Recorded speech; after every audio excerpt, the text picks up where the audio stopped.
Hello mga ka-Disney Princess! Welcome to my mini vlog. Suspended ang klase ngayong araw na to kaya naisipan ko na bumili ng almusal sa labas. Naabutan ko na nga rin si Kuya Louie na nagpuputol na ng mga sanga ng puno. Syempre, dahilan ko lang yung bibili ako ng almusal para makapunta ako dito sa Dunkin Donut at makapag-avail ng combos nila para makompleto ko na yung photo cards ng SB. Second purchase ko na nga to at kinumpleto ko na silang 5 dahil yung first purchase ko si Pablo pati si Gen yung kinuha akong photo cards.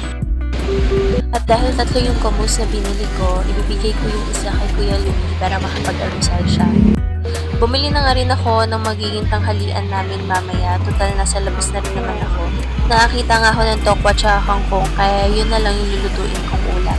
Sakto pag uwi ko nga, nagpapahinga na si Kuya Louie kasi tapos na siyang magputol ng mga sanga.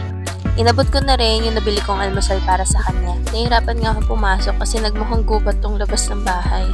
Nag-ala Disney Princess na lang talaga ako ngayon na kunwari nakatira sa kagubatan. Nagdahan-dahan lang din ako dyan kasi medyo matinik yung mga sanga. Pinaputol na nga rin namin to dahil nag-uulan na. At sobrang malago na nga yung puno kaya hindi na kami nasisikatan ng araw dito sa loob.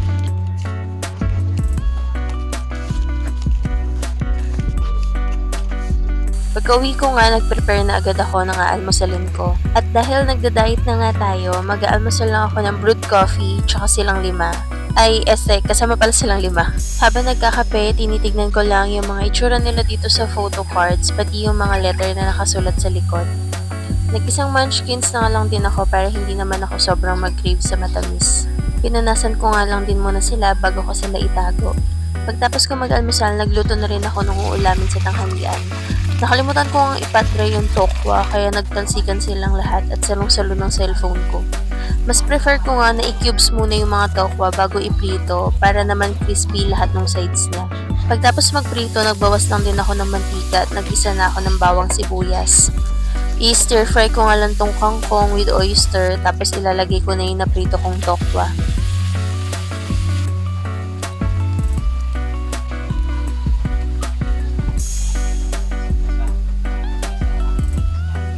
Hindi na nga ako nag-rice kaya nagpapapak na lang ako ng ulam.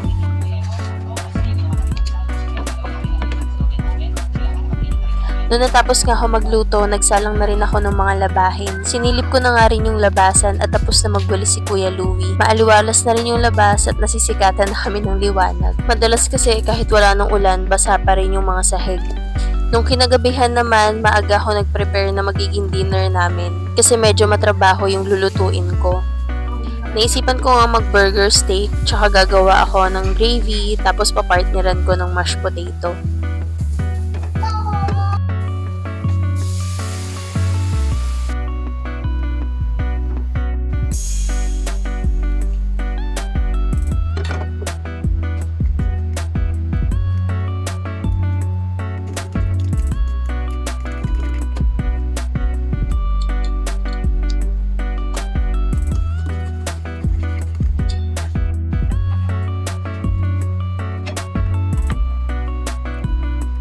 Kahit maaga na nga ako nagsimula magluto, na-late pa rin ako matapos.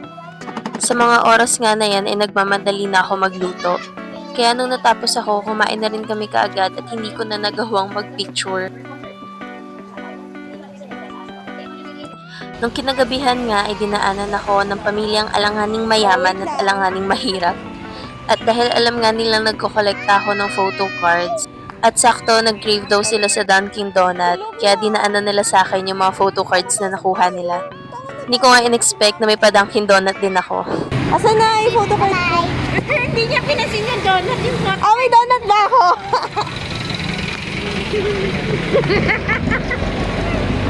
Sumaglit nga lang din talaga sila at malayo-layo pa yung uuwian nila. Salamat Team Paco sa effort at support. Pinapaalala ko lang din sa inyo na meron pa silang McDo meals at akin na lang din yung photo cards. Bye-bye ka na!